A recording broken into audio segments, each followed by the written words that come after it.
Assalamualaikum warahmatullahi wabarakatuh. Selamat malam semuanya teman-teman. Selamat datang kembali di channel kesayangan kita, channel Ilo Ekstrim. Dan dimanapun teman-teman berada, semoga teman-teman selalu dalam keadaan sehat walafiat tanpa kekurangan satu apapun. Amin amin ya robbal alamin.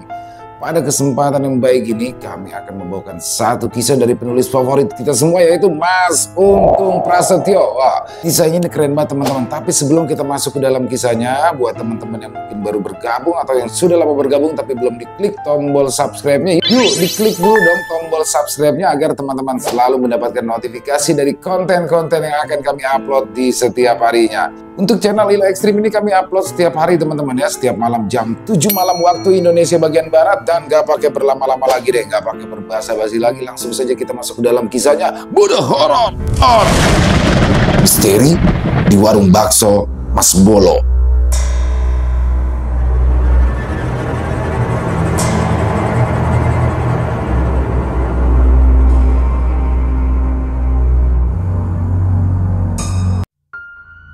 Mas Bolo, yang kini masih berjualan bakso dan mie ayam di daerah Yogyakarta, pernah mengalami kejadian janggal yang hampir saja membuat usaha kulinernya itu gulung tikar. Pada awalnya, warung yang selalu ramai didatangi pengunjungnya itu memiliki omset pendapatan yang terbilang sangat baik. Akan tetapi, beberapa bulan kemudian, pengunjung mulai berkurang drastis tanpa alasan yang jelas. Mas Bolo pun dibuat sangat bingung kala itu. Sebab dia merasa tidak ada yang salah dengan kualitas makanan yang disajikannya dan juga warung tempat berjualan yang selalu dalam keadaan bersih. Kejadian itu sontak membuat Mas Bolo merasa cemas dan juga khawatir. Setiap hari dia melihat kursi-kursi kosong di warungnya yang dulunya selalu penuh dengan para pelanggan. Tak ingin usahanya mengalami kebangkrutan, dia pun mencoba mencari tahu apa yang sebenarnya terjadi. Dia lalu bertanya pada tetangga dan juga kenalan, namun tak ada yang bisa memberikan jawaban yang memuaskan. Mas Bolo pun mulai mempertimbangkan berbagai kemungkinan, termasuk apakah ada pesaing baru yang menarik pelanggan dari warungnya. Hingga suatu ketika, pemilik ruko tempat Mas Bolo berjualan datang untuk menanyakan tentang perpanjangan sewa tempat usahanya. Pemilik ruko yang bernama Pak Bayu itu memang hampir setiap 1 bulan sekali datang untuk menanyakan kemajuan usaha dari para penyewa ruko miliknya. Tapi sudah sejak 3 bulan terakhir kedatangannya, Pak Bayu baru datang kembali ke tempat Mas Bolo berjualan. Mas Bolo pun mulai berkeluh kesah tentang usahanya mengalami penurunan penjualan secara drastis kepada Pak Bayu.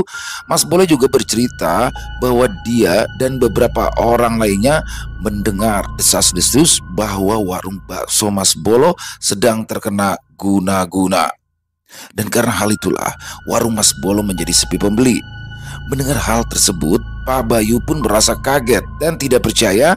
Dia tidak memberikan respon apapun terhadap apa yang Mas Bolo ceritakan. Pak Bayu hanya menyampaikan jika dia akan menaikkan uang sewa ruko yang ditempati Mas Bolo. Setelah itu, Pak Bayu pun berpamitan dan pergi meninggalkan warung bakso milik Mas Bolo dan berpindah ke warung lain yang menempati ruko miliknya. Tidak mau menyerah dengan apa yang terjadi, Mas Bolo pun mulai mencari tahu tentang orang yang dapat memberikannya solusi terkait permasalahan yang sedang dihadapinya kala itu. Bergayung bersambut, Mas Bolo pun bertemu dengan Mas Gatot, salah seorang kenalannya yang juga tinggal di kota tersebut. Setelah menceritakan apa yang menjadi permasalahannya itu kepada Mas Gatot yang kebetulan juga sedikit banyak mengerti tentang hal-hal gaib, menyarankan Mas Bolo untuk mengambil air Jotolundo di Gunung Lawu. Dan air itu akan dijadikannya syarat sebagai penglaris putih yang tidak membutuhkan tumbal apapun. Perjalanan spiritual Mas Bolo pun dimulai ketika ia diajak oleh Mas Gatot untuk mendaki Gunung Lawu tepat pada malam 1 Suro. Sekitar pukul 6:30 malam, Mas Bolo dan Mas Gatot serta 2 orang teman lainnya memulai pendakian itu. Mas Bolo yang sama sekali tidak mengetahui apapun tentang Gunung Lawu terus berjalan di belakang Mas Gatot yang sepertinya sudah sangat sering melakukan pendakian untuk kebutuhan spiritualnya. Malam itu Udara dingin yang menyelimuti seakan menguji tekad Mas Bolo untuk menemukan jawaban atas kejadian janggal yang sudah menimpa warungnya. Dengan hanya membawa tas gendong kecil yang berisi satu jaket dan sebuah sarung serta satu botol air mineral berukuran besar dan beberapa bungkus makanan ringan, Mas Bolo memulai pendakiannya.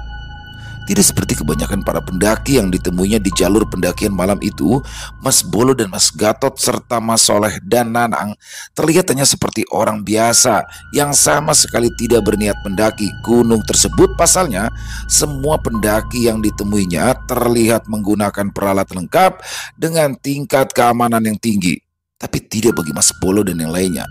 Mereka terlihat seperti warga daerah sekitaran yang ingin pergi berkebun saja. Jalan setapak yang menanjak dan gelap tidak menyurutkan langkahnya. Di sepanjang perjalanan, Mas Bolo merenungkan berbagai hal tentang hidupnya, usahanya, dan misteri yang sedang dihadapinya. Barulah saat tiba di pos 1, Mas Bolo bertemu dengan beberapa pendaki lain yang juga melakukan pendakian untuk tujuan spiritual. Mereka berdoa bersama dan berbagi cerita tentang pengalaman masing-masing. Disitulah Mas Bolo seolah merasa mendapatkan kekuatan baru dari kebersamaan tersebut. Pendakian semakin menantang ketika dia harus melewati hutan lebat dan medan yang berbatu. Namun dia terus berjalan dengan penuh keyakinan. Pada akhirnya dia sampai di sebuah tempat yang dikenal bernama Sumur Jotolundo. Di sana Mas Bolo diajak masuk ke dalam tempat yang terlihat seperti goa, dan di sana Mas Bolo beristirahat sambil menunggu Mas Gatot mengambil air yang akan digunakannya sebagai air yang dapat membersihkan warungnya dari berbagai macam energi negatif yang mengganggu. Setelah mendapatkan sebotol air Jotolundo, Mas Bolo pun diajak melanjutkan perjalanannya menuju ke salah satu puncak yang ada di Gunung Lawu. Tempat itu dikenal sebagai Hargo Dalem, salah satu tempat sakral yang ada di Gunung Lawu. Di sana Mas Bolo duduk berdiam diri. Ia mulai bermeditasi dibantu arahan dari Mas Gatot. Mas Bolo pun berdiam diri hingga beberapa lama di sana. Selama bermeditasi, berbagai bayangan dan ingatan datang silih berganti. Mas Bolo merenungi makna dari kejadian yang dialaminya serta mencari petunjuk dari alam semesta. Tiba-tiba dia merasakan kehadiran seseorang. Saat membuka mata, dia melihat seorang sesepuh berpenampilan sederhana berdiri di depannya. Sesepuh itu kemudian berbicara dengan lembut, memberikan nasihat dan pencerahan tentang hidup dan perjuangan. Mas Bolo mendengarkan dengan seksama. Sesepuh itu mengatakan bahwa segala sesuatu yang terjadi dalam hidupnya adalah bagian dari ujian dan pembelajaran. Kejadian janggal di warungnya adalah peringatan agar Mas Bolo selalu waspada terhadap hal-hal negatif dan menjaga kesucian niat dalam setiap langkah. Sesepuh itu juga menegaskan pentingnya bersyukur dan tetap rendah hati, serta mengajarkan beberapa doa dan amalan-amalan tertentu untuk melindungi usahanya dari energi negatif. Setibanya kembali di warung, Mas Bolo dan Mas Gatot memulai proses pembersihan dengan penuh hikmat. Mereka memercikan banyu Jotolundo di setiap sudut warung. Mas Gatot juga melantunkan doa-doa yang dikuasainya. Saat proses pembersihan berlangsung, suasana di warung terasa berbeda. Ada rasa tenang dan damai yang menyelimuti tempat itu. Mas Bolo merasakan seolah-olah beban yang selama ini ada di warungnya perlahan-lahan menghilang. Dia dan Mas Gatot bekerja dengan penuh keikhlasan, memastikan setiap bagian dari warung mendapatkan sentuhan air suci tersebut. Setelah pembersihan selesai, Mas Bolo merasa warungnya benar-benar seperti baru. Energi positif yang ada di sana memberikannya harapan baru. Beberapa hari kemudian, pengunjung dan langganannya mulai berdatangan kembali. Mereka terlihat merasakan kenyamanan yang berbeda saat berada di sana. Mas Bolo juga merasakan bahwa makanan yang disajikannya kini terasa lebih nikmat dan membawa kepuasan tersendiri bagi para pelanggannya. Perlahan tapi pasti, warungnya kembali ramai seperti sebelumnya. Namun, semua permasalahan belum selesai sampai di situ saja. Setelah 2 minggu merasakan gairah warungnya yang meningkat, Mas Bolo kembali merasakan kejadian yang sama seperti sebelumnya. Para pengunjung mulai berkurang tanpa alasan yang jelas, dan situasi serupa dengan kejadian sebelumnya terulang kembali. Mas Bolo merasa putus asa dan juga bingung karena semua usaha yang telah dilakukannya seolah-olah tidak membuahkan hasil yang permanen. Merasa perlu mencari solusi yang lebih mendalam, Mas Bolo pun kembali menemui Mas Gatot. Mereka duduk bersama dan mencoba menganalisa apa yang sebenarnya terjadi. Mas Gatot, yang merasa prihatin atas kondisi sahabatnya itu, menyarankan agar mereka berdua pergi mencari bantuan dari seorang spiritualis yang lebih berpengalaman. Mas Bolo setuju, dan mereka pun memutuskan untuk mengunjungi Ki Joko, seorang spiritualis terkenal yang memiliki kemampuan luar biasa dalam mengatasi masalah-masalah seperti ini. Setelah bertemu dengan Ki Joko dan menceritakan semua kejadian yang dialaminya, Ki Joko meminta kepada Mas Bolo untuk bersabar dan mengikuti beberapa ritual tambahan. Ki Joko juga menjelaskan bahwa pembersihan menggunakan banyu Cotolundo sudah sangat baik. Namun ada energi negatif yang lebih dalam yang masih saja mengganggu warungnya. Ia lalu menyarankan Mas Bolo untuk melakukan ritual penyucian yang lebih komprehensif dan mendalam.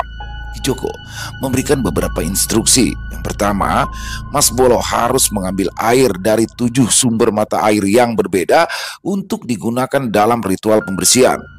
Air dari masing-masing sumber memiliki energi yang berbeda dan bisa membantu menetralisir energi negatif yang tersisa.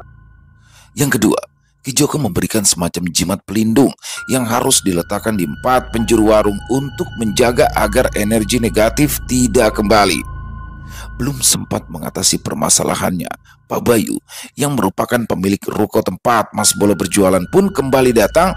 Tidak seperti biasanya, wajah Pak Bayu yang biasanya terlihat tersenyum, tapi hari itu wajahnya seolah menunjukkan sebuah amarah besar yang siap ia tumpahkan kepada Mas Bolo. Dengan sikap yang juga tidak biasanya, Pak Bayu mulai membuka perbincangan tentang sewa ruko yang ditempati oleh Mas Bolo. Masalah sewa ruko ini nanti saja ya Pak, kita bicarakan.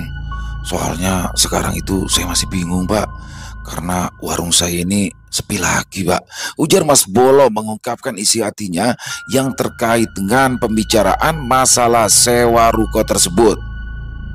Di ruko saya yang lain, saya juga sudah menanyakan mereka kok Mas, dan mereka sudah mempersiapkan uang untuk memperpanjang sewa tempat mereka berjualan, balas Pak Bayu dengan wajah yang terlihat marah kepada Mas Bolo. Iya Pak, saya tahu, tapi kan sewa kontrak saya masih panjang loh Pak, masih sekitar 6,5 bulan lagi. Ya jadi saya harap Bapak maklum, apalagi kondisi warung saya kan saat ini masih sangat sepi Pak, balas Mas Bolo yang tentunya membuat Pak Bayu terlihat bertambah kesal. Setelah tidak menemui kesepakatan baru dengan Mas Bolo, Pak Bayu pun pergi meninggalkan ruko yang saat itu masih berstatus disewa oleh Mas Bolo. Tanpa berpamitan, Pak Bayu langsung pergi begitu saja seolah dia tak ingin lagi berada di tempat itu. Keesokan harinya, Mas Bolo yang dibantu oleh Mas Gatot pun segera berangkat untuk mengumpulkan air dari 7 sumber mata air yang berada di sekitar daerah tempat tinggalnya itu. Perjalanan mereka memakan waktu 1 harian penuh untuk dapat mengumpulkan air yang diperlukan.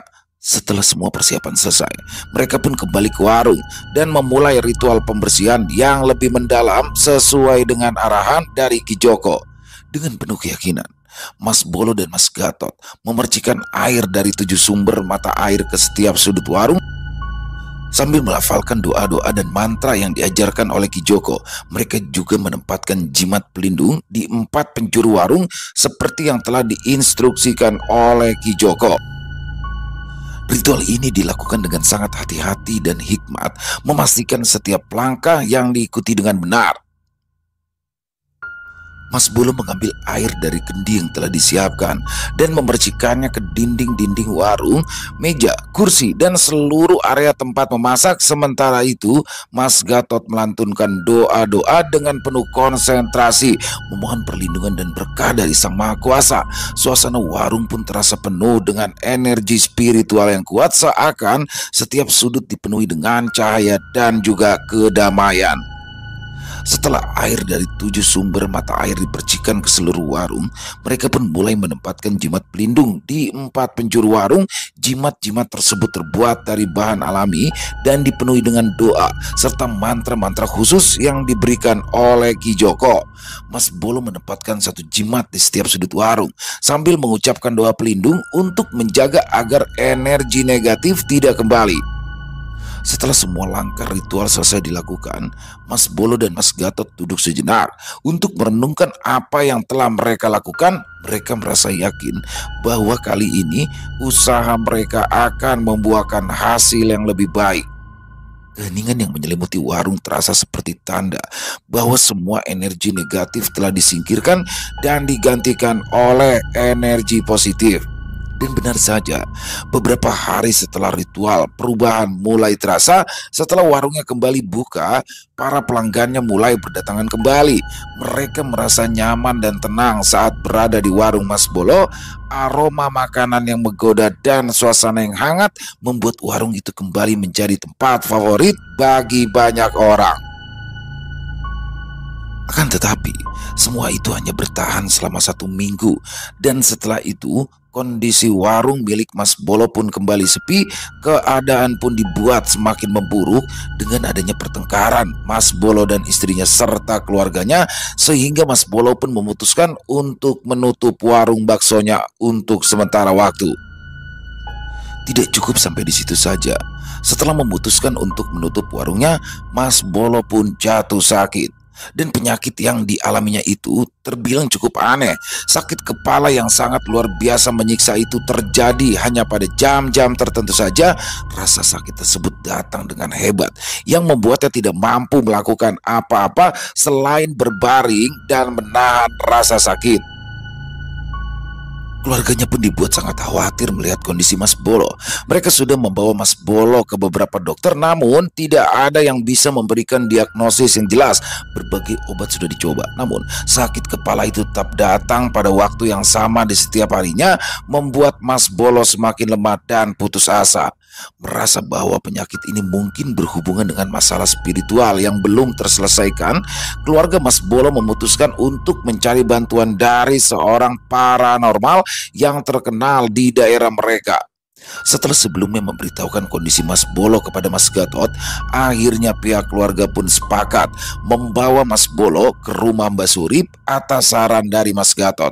Mbak Surip adalah seorang paranormal yang memiliki reputasi baik dalam membantu orang-orang yang mengalami masalah gaib dan spiritual. Dengan harapan besar, keluarga Mas Bolo pun membawanya ke rumah Mbak Surip yang terletak di sebuah desa di daerah Yogyakarta. Rumah itu tampak sederhana, namun penuh dengan benda-benda ritual dan aroma dupa yang menenangkan. Setibanya di sana, Mbak Surip menyambut mereka dengan ramah.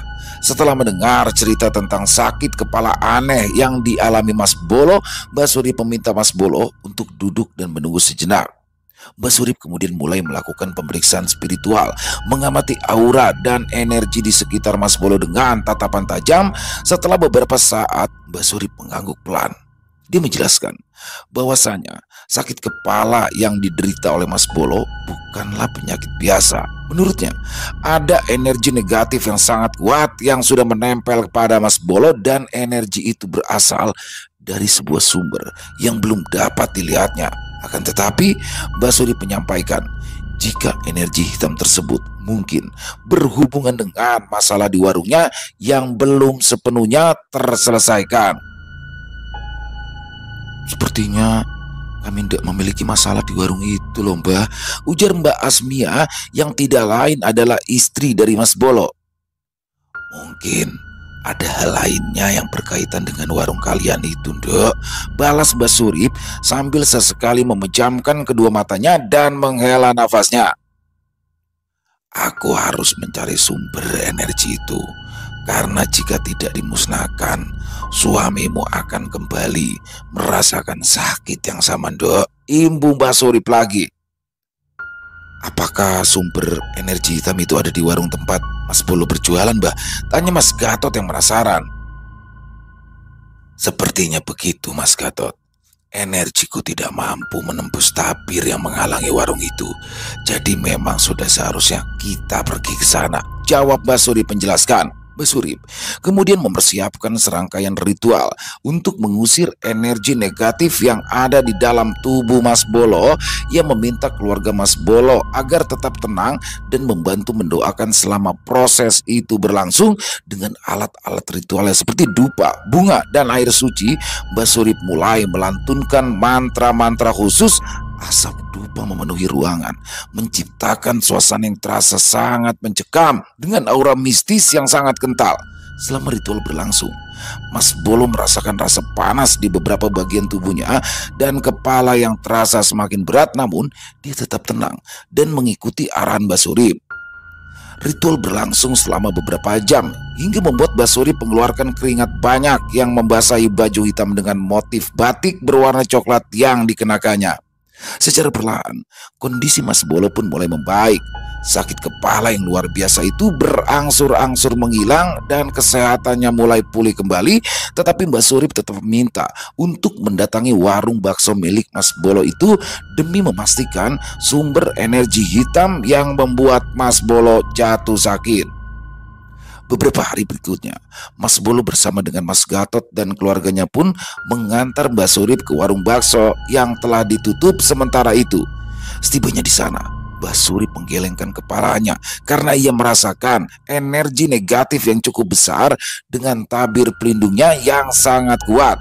Mbak Surip berjalan mengelilingi warung, memperhatikan setiap sudut dengan seksama, hingga ketika ia berada tepat di depan warung yang ditutup dengan rolling door itu, Mbak Surip berhenti dan langsung mengeluarkan keris pusakanya.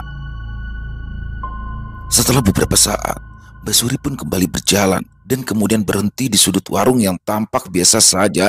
Dia merasakan ada sesuatu yang aneh di tempat tersebut. Dengan gerakan tangannya menggenggam bilah keris hitam itu, Mbak Surip membaca sebuah mantra kejawen yang membuat tubuhnya gemetar. Setelah beberapa saat bertarung dengan energi hitam yang ada di sudut warung tersebut, Mbak Surip pun lalu mengarahkan keluarga Mas Bolo untuk membantunya membersihkan area itu dengan cara menggali di bagian yang ia yakini terpendam sesuatu di sana. Sebaiknya digali sekarang saja, Mas Gatot, karena saya tidak dapat mengunci benda yang terkubur di sana lebih lama lagi. Dan itu baru satu sumber yang kita temukan. Sepertinya masih ada beberapa sumber energi jahat lainnya yang terkubur di sekitaran tempat ini, ujar Mbak Surip menjelaskan kepada Mas Gatot, Mas Bolo, dan keluarganya. Mas Bolo pun meminta istrinya untuk membuka warung bakso miliknya itu karena merasa tidak enak berada di depan warungnya sendiri. Tapi Mbak Surip melarangnya dan meminta kepada Mas Bolo serta Mas Gatot untuk cepat menggali tempat yang ditunjuknya. Dengan perasaan cemas namun penuh harapan, Mas Bolo dan Mas Gatot pun mulai menggali di sudut warung yang tadi ditunjukkan oleh Mbak Surip. Tanpa ragu, mereka menggunakan pacul dan linggis untuk menggali lebih dalam, sementara Mbak Surip terus melantunkan doa-doa dan mantra untuk melindungi mereka dari energi negatif yang mungkin saja muncul. Setelah cukup dalam menggali, mereka pun menemukan sebuah benda yang terbungkus kain putih. Dengan hati-hati, Mas Gatot mengangkat benda itu ke permukaan. Setelah berhasil diangkat, Mbak Surip meminta Mas Bolo untuk menutup kembali lubang bekas galian itu. Lalu setelah tertutup dengan cukup baik, Mbak Surip membuka benda yang terbungkus kain putih tersebut. Dan betapa terkejutnya Mas Bolo, Mas Gatot, dan juga keluarga dari Mas Bolo ketika melihat ada beberapa benda yang tampak seperti jimat yang dipenuhi dengan simbol-simbol aneh yang terasa sangat jahat. Mereka tidak menyangka jika apa yang dikatakan oleh Mbak Surip adalah sebuah kenyataan dengan ditemukannya benda-benda aneh tersebut. Dengan kemampuannya, Mbah Surip segera menetralisir energi jahat dari benda-benda tersebut dan melakukan ritual pemurnian yang lebih kuat. Setelah mengunci energi jahat itu, Mbah Surip pun kembali membungkus benda-benda itu dan meminta Mas Gatot untuk membakarnya di tempat itu juga. Masih ada beberapa benda lagi yang terkubur di tempat ini, ujar Mbah Surip sambil menghela nafas panjangnya.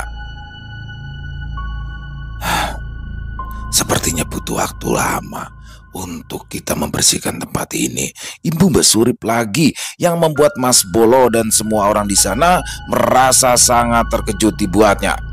Setelah merasa tidak lagi memiliki energi untuk mencari beberapa benda yang diyakininya masih banyak terkubur baik di dalam maupun di luar warung, Mbah Surip pun meminta Mas Bolo dan Mas Gatot serta keluarganya untuk pergi meninggalkan warung bakso milik Mas Bolo demi keselamatan mereka semua. Dengan perasaan cemas dan bingung, Mas Bolo, Mas Gatot, dan keluarganya pun segera pergi meninggalkan warung yang menjadi tempat usahanya itu. Mereka mengikuti apa yang dikatakan oleh Mbah Surip agar tidak terjadi sesuatu yang lebih buruk lagi, dan dengan harapan pula agar semua masalah dapat terselesaikan dengan baik. Meski tampak lelah dan keringat membasahi seluruh tubuhnya, Mbah Surip tetap menunjukkan keteguhan dan keyakinannya bahwa langkah ini adalah yang terbaik untuk keselamatan Mas Bolo sendiri. Sesampainya di rumah kontrakan Mas Bolo yang berada tak jauh dari ruko yang disewanya menjadi warung bakso itu, Mbah Surip pun terlihat mulai sedikit tenang. Mas Gatot yang merasa sangat penasaran dengan apa yang sebenarnya sedang terjadi kepada Mbah Surip pun perlahan mencoba menanyakan hal tersebut. Ngapunten Mbah, dari tadi saya perhatikan sepertinya sampean ini sedang merasakan sesuatu yang sangat berat Mbah, ujar Mas Gatot sambil berbisik kepada Mbah Surip. Berat Le, berat. Ini bukan sekedar teluh biasa. Dan tujuan orang yang menaruh teluh di warung itu sebenarnya hanya meminta agar Mas Bolo untuk segera pergi dan mengosongkan tempat itu, balas Mbah Surip menjelaskan. Di warung itu terdapat 7 jin perewangan yang menyebabkan warung itu sepi pembeli dan juga menyebabkan Mas Bolo sakit, imbu Mbah Surip lagi. Dan masa sampai sebanyak itu Mbah?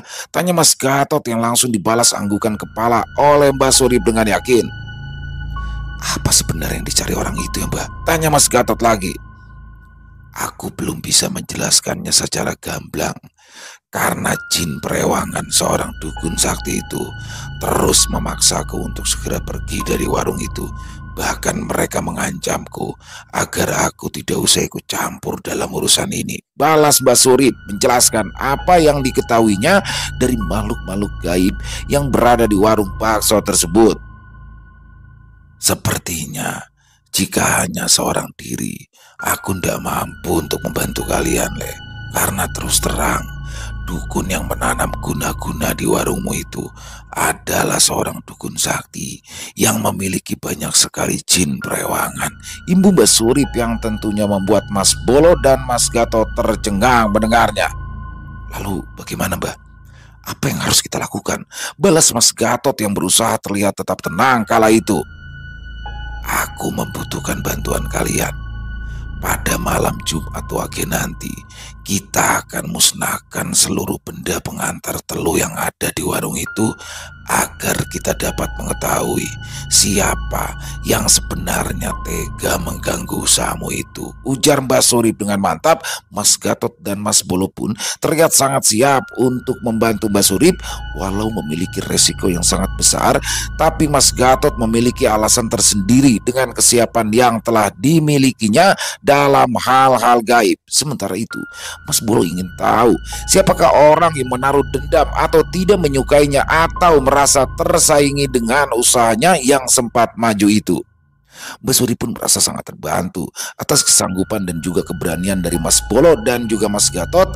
Dan dengan penuh rasa tanggung jawab, Mbah Surip pun mulai menyusun rencana untuk mencari tahu lebih dalam tentang siapakah sosok-sosok makhluk gaib yang berada di warung bakso milik Mas Bolo itu. Ia memutuskan untuk melakukan ritual yang lebih mendalam lagi agar dapat mengungkap identitas orang yang bertanggung jawab atas energi negatif yang menyerang Mas Bolo dan warungnya. Setelah menjelaskan semuanya, Mbak Suri pun meminta agar Mas Gatot mengantarkannya pulang dan menjemputnya lagi di hari Kamis Pon setelah jam 12 siang. Karena memang rencananya mereka akan membersihkan warung itu pada malam Jumat Wage. Tanpa pikir panjang lagi, Mas Gatot pun segera mengantarkan Mbak Suri pulang. Hari Kamis Pon pun tiba. Setelah jam 12 siang, Mas Gatot kembali menjemput Mbak Surip di rumahnya. Mbak Surip tampak tenang dan terlihat sangat siap untuk menghadapi apapun yang ada di warung bakso milik Mas Bolo. Setibanya di rumah kontrakan Mas Bolo, Mbak Surip dan Mas Gatot pun kembali menyusun rencana untuk mempersiapkan ritual besar yang akan mereka lakukan malam nanti. Di sore itu, Mas Gatot terlihat membawa tas gendong berukuran sedang dan sepertinya ia membawa sesuatu sebagai bekal untuk membantu Mbak Surip dalam ritualnya malam nanti. Karena memang diketahui, Mas Gatot sering mengunjungi tempat-tempat keramat untuk memperdalam keilmuannya, dan salah satu tempat yang diketahui Mas Bolo adalah Gunung Lawu, gunung yang pernah mereka kunjungi beberapa waktu yang lalu. Mbak Surip yang terus memperhatikan tas yang dibawa Mas Gatot pun tersenyum dan menyadari betapa bersungguh-sungguhnya Mas Gatot dalam membantu Mas Bolo kala itu. "Apa yang kamu bawa?" tanya Mbak Surip dengan suara lembut. Mendengar pertanyaan dari Mbak Surip, Mas Gatot pun langsung membuka tasnya dan menunjukkan beberapa benda yang ada di dalamnya. Dan betapa terkejutnya Mbak Surip kala ia melihat benda pusaka yang sangat dikenalnya berada di dalam tas gendong milik Mas Gatot. "Keris Kyai Topan," ujar Mbak Surip sambil tersenyum. Mendengar apa yang dikatakan oleh Mbak Surip, Mas Gatot pun sempat terkejut karena ia tidak menyangka jika Mbak Surip dapat mengenali keris pusaka yang dibawanya itu. Padahal baru pertama kalinya Mas Gatot membawa keris pusaka itu keluar dari dalam rumahnya setelah kakeknya memberikan keris tersebut kepadanya. Keris pusaka tersebut memang memiliki nilai historis dan mistis yang tinggi dalam keluarga Mas Gatot. Kakeknya pernah bercerita bahwasanya keris itu bukanlah sembarang keris. Dia diwariskan turun-temurun dari nenek moyang mereka yang konon memiliki kekuatan supranatural tinggi. Keris itu bisa dipercaya memberikan kekuatan magis kepada para pemiliknya. "Sampean kenal dengan keris ini, Mbak?" tanya Mas Gatot yang merasa sangat penasaran. "Aku sangat mengenalnya, Le. Jika tidak salah, kakekmu itu bernama Santoso, teman seperjuanganku dulu," balas Mbak Surip yang membuat Mas Gatot tercengang. "Wah, benar Mbak, kakek saya itu bernama Dipo Santoso," balas Mas Gatot dengan terbata. "Kalau begitu, malam ini aku akan kembali bertemu dengan sahabatku itu, Le. Sekarang persiapkan kembang dan dupa yang aku minta kemarin," balas Mbak Surip yang membuat Mas Gatot tersenyum penuh semangat untuk menghadapi sosok-sosok makhluk gaib yang ada di warung bakso milik Mas Bolo. Sekitar pukul 9 malam, Mbak Surip, Mas Bolo dan Mas Gatot yang juga ditemani oleh adik sepupunya yang bernama Jamto mulai bergerak menuju ke warung bakso tersebut dengan keyakinan mereka masing-masing. Mereka berharap dapat mengusir sosok-sosok yang mengganggu usaha Mas Bolo dan bahkan menyakitinya melalui media santet. Setibanya di warung, suasana terasa sunyi dan mencekam. Hawa mistis pun sangat terasa hingga membuat bulu kuduk Mas Bolo meremang. Akan tetapi Mbak Surip dengan tenang terus meyakinkan Mas Bolo untuk tidak merasa takut malam itu. Setelah masuk ke dalam warung, Mbak Surip langsung mengajak Mas Gatot, Mas Bolo dan Jamto menuju ke ruang belakang. Mereka segera memulai persiapan untuk membersihkan warung tersebut dengan cara menarik benda-benda yang terkubur secara gaib di sana, yang dimaksudkan menjadi tabir pelindung dari sosok makhluk gaib yang bertugas mengganggu Mas Bolo. Mas Gatot dan Jamto menyiapkan dupa dan lilin, sementara Mas Bolo menyiapkan air yang sudah dibawanya dari rumah serta benda pusaka yang dipinjamkan Mbak Surip agar dapat melindunginya dari energi-energi negatif di tempat itu. Dalam suasana yang terasa semakin mencekam, Mbak Surip mulai menyiramkan air doa dan juga kembang 7 rupa yang memang sudah disiapkan di setiap sudut bagian dalam warung tersebut. Sambil terus melafalkan doa dan mantra, Mbah Surip terlihat menempelkan keris pusakanya di bagian kening seraya memberi penghormatan kepada sosok gaib yang berada di dalam keris tersebut. Setelah beberapa saat, Mbah Surip pun meminta Jamto dan Mas Bolo untuk menggali tempat yang sudah terlebih dulu ditaburi bunga tadi, sementara Mas Gatot diminta bersiaga dengan keris pusakanya untuk mengantisipasi adanya gangguan dari makhluk yang kemungkinan dikirim kembali oleh dukun yang menanam benda-benda tersebut.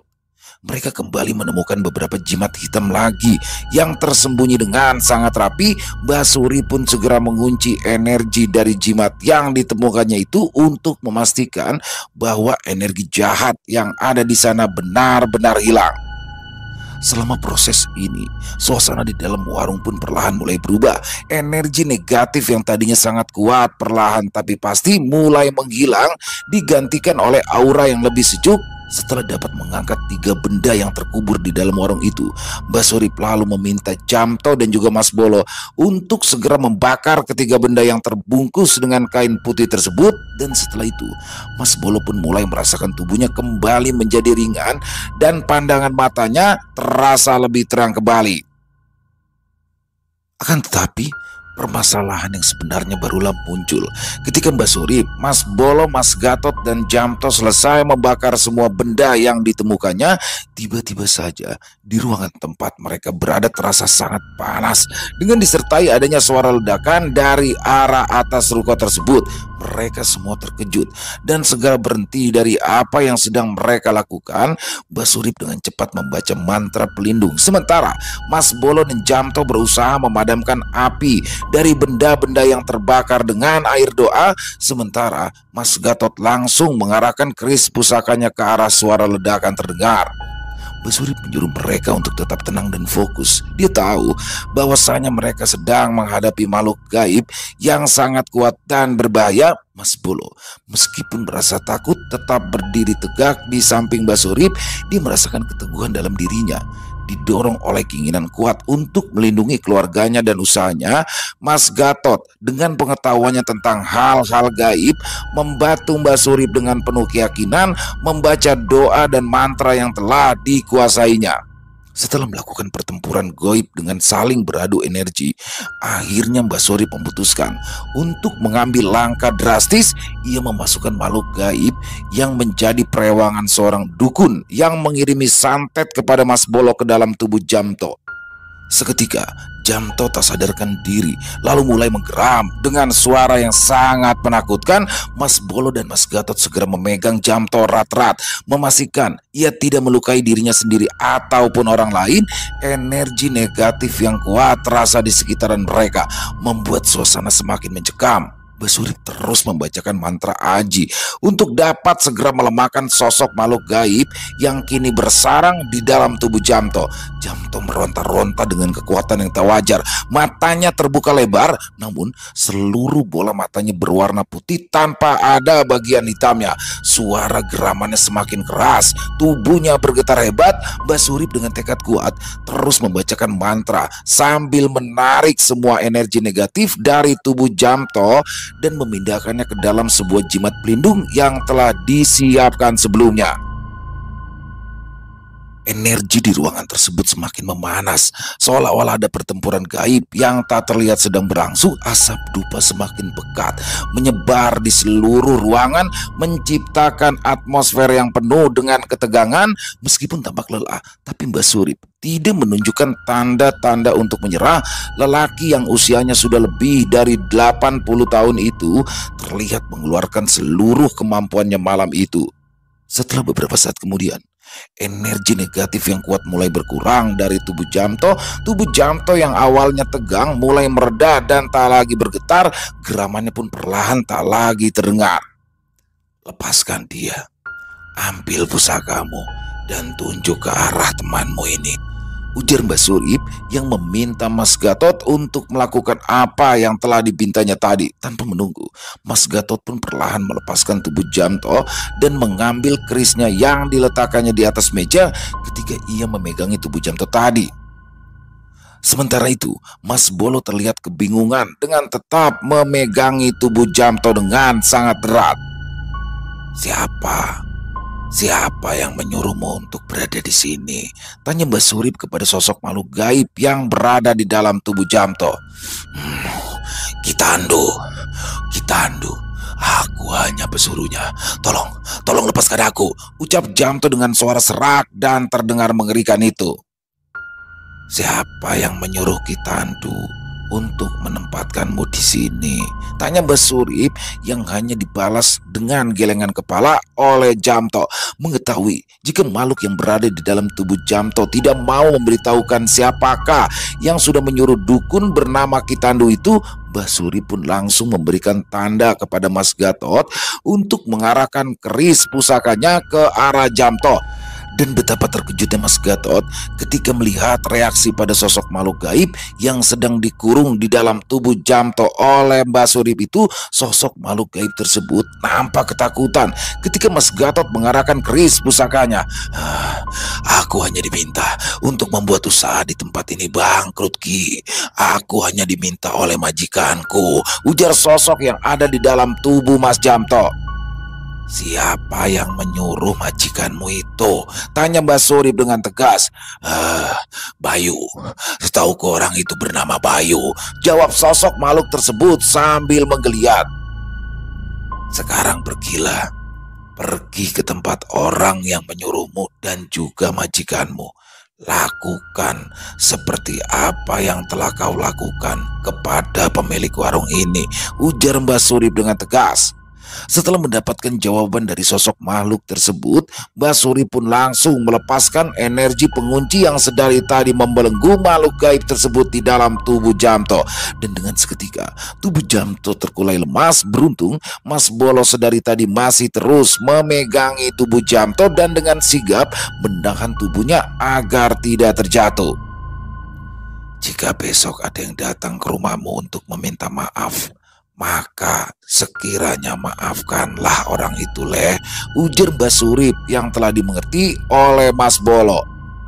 Setelah Jamto kembali tersadar, Mbah Surip pun langsung memberikan air yang telah didoakannya. Dan setelah keadaan membaik kembali, Mbah Surip pun mengajak Mas Bolo, Mas Gatot dan juga Jamto untuk pulang ke rumah Mas Bolo. Keesokan harinya, sekitar pukul 9 pagi, ketika Mas Bolo, Mbah Surip, Mas Gatot dan juga Jamto serta beberapa orang kerabat dari Mas Bolo sedang berbincang, tiba-tiba saja datang dua orang pemuda bersama satu orang yang tidak asing lagi bagi Mas Bolo dan juga istrinya. Orang itu tidak lain dan tidak bukan adalah Pak Bayu, sang pemilik ruko yang disewa dan dijadikan warung bakso oleh Mas Bolo. Kedatangan Pak Bayu memang sudah ditunggu oleh Mbah Surip yang semalam meminta kepada sosok makhluk gaib yang telah lama mengganggu Mas Bolo serta usaha warung baksonya. Dan dengan wajah yang terlihat sangat pucat, Pak Bayu pun langsung mengutarakan maksud dari kedatangannya itu. Dengan wajah yang dipenuhi rasa malu, Pak Bayu pun mengakui semua kesalahannya dan meminta maaf kepada Mas Bolo. Mendengar pengakuan dari Pak Bayu yang memang sengaja membuat usaha Mas Bolo bangkrut sebelum waktu kontraknya selesai, sontak membuat Mas Bolo dan keluarganya kesal. Akan tetapi Mbah Surip mengingatkan kembali apa yang telah dikatakan semalam kepada Mas Bolo ketika dia masih berada di warung baksonya. Setelah dapat memaafkan Pak Bayu, Mas Bolo pun mengajak Pak Bayu ke ruko miliknya yang masih berstatus disewa dan dijadikan warung bakso oleh Mas Bolo. Di sana, Mas Bolo akhirnya memutuskan untuk mengakhiri kontrak ruko tersebut dengan meminta kembali sisa uang terhitung dari sisa masa sewanya. Mas Bolo pun akhirnya mencari tempat berdagang yang baru dan alhamdulillah kini usahanya masih berjalan dengan baik dan semakin banyak para pelanggan setianya. Selesai. Wow, luar biasa. Kisah dari Mas Untung Prasetyo itu selalu keren banget ya. Dan di sini Mas Bolo sebagai pedagang bakso harus mendapati ujian yang cukup berat. Warungnya dikirimi guna-guna supaya sepi pelanggan, bahkan sampai dianya akhirnya jatuh sakit. Dan saya salut sama perjuangan Mas Bolo ya, Ikhtiar Radio, sampai pergi ke Gunung Lawu, sampai melakukan ritual di sana, sampai menemui paranormal, sampai terakhir akhirnya bertemu dengan Mbah Surip, yang dimana Mbah Surip ini berhasil mengetahui dari mana sumber-sumber itu semua. Dan saya juga suka nih sama Mas Gatot ya, sebagai seorang teman dia peduli banget nih sama Mas Bolo ya, mendampingi dari awal perjalanan Mas Bolo sampai dengan akhirnya diketahuilah dari mana sumber penyakit itu semua, yang ternyata itu dari yang punya ruko sendiri. Jadi begitu ya teman-teman, memang terkadang mungkin beberapa dari teman-teman pernah merasakan ya, di mana justru sang pemilik tempat ininya merasa iri ya dengan kesuksesan orang yang telah menyewa tempatnya itu, dan mungkin ada dalam hatinya, ya lebih baik saya aja yang buka warung bakso di situ kalau rame. Ya itulah sifat manusia terkadang ya. Dan alhamdulillah di endingnya bagaimana, Mbak Surip menyarankan untuk Mas Bolo memberikan maaf saja kepada Mas Bayu ya, Pak Bayu selaku pemilik ruko tersebut. Jadi apa yang sudah dikirimkan kepada Mas Bolo itu sudah dikembalikan kepada Pak Bayu. Overall keren banget kisahnya, banyak sekali hikmah yang bisa kita ambil dalam kisah barusan ya teman-teman ya. Kalau saya pribadi sih melihat bagaimana seorang pebisnis, bagaimana seorang pengusaha itu ya harus siap dengan segala sesuatunya. Kalau sukses semua orang siap, tapi di mana ketika jatuh, ketika rugi, ketika ada masalah, kita harus siap juga di situ. Keren. Banyak hikmah yang bisa kita ambil, dan mari kita buang yang buruk-buruk ya. Buat Mas Untung Prasetyo, kisahnya keren banget, ditunggu lagi kisah-kisahnya, terutama kisah Bang Pian, kisah Sudiro. Jangan lama-lama dong Mas Untung ya. Dan buat teman-teman, semoga kisah barusan bisa menghibur teman-teman semua para pecinta penikmat horor misteri, lebih khususnya lagi kepada para subscriber dari channel Ilo Extreme. Dan buat teman-teman yang mungkin punya komentar lain, yang mungkin punya pendapat lain, bisa menuliskan di kolom komentar, atau hanya sekedar saya menyapa, silakan, insya Allah kami akan membalasnya satu persatu. Buat yang suka dengan video barusan, dengan kisah barusan, bisa diklik tombol like-nya, tombol jempolnya. Dan buat teman-teman mungkin yang baru bergabung atau yang sudah lama bergabung tapi lupa nih, belum diklik tombol subscribe, yuk diklik dulu tombol subscribe, jangan lupa lonceng notifikasinya dinyalakan agar teman-teman selalu mendapatkan notifikasi dari konten-konten yang akan kami upload selanjutnya. Untuk channel Ilo Extreme kami upload setiap malam jam 7 malam waktu Indonesia bagian Barat. Oh iya, buat teman-teman mungkin yang punya kisah horor misteri ya, yang apabila mungkin berkenan dibawakan di channel kami, silakan bisa mengirimkannya ke nomor telepon yang ada di bawah sini, dan bebas kirimannya dalam bentuk tulisan boleh, dalam bentuk rekaman suara atau audio boleh. Pokoknya senyamannya teman-teman aja. Kirimin aja langsung lewat WhatsApp kami ya. Dan buat teman-teman yang sudah mengirimkan kisah, kami ucapkan terima kasih. Di akhir kata saya Ilo mengucapkan permohonan maaf apabila mungkin dalam pembawaan kisahnya ada kata-kata saya yang salah, ataupun ada kata-kata saya mungkin yang kurang berkenan. Saya mohon dibukakan pintu maaf yang seluas-luasnya, dan sampai berjumpa lagi di konten-konten kami selanjutnya yang pasti tidak kalah ngerinya, yang pasti tidak kalah seramnya, masih bersama saya Ilo di channel Ilo Extreme. Salam sehat, sukses selalu untuk kita semua. Wassalamualaikum warahmatullahi wabarakatuh.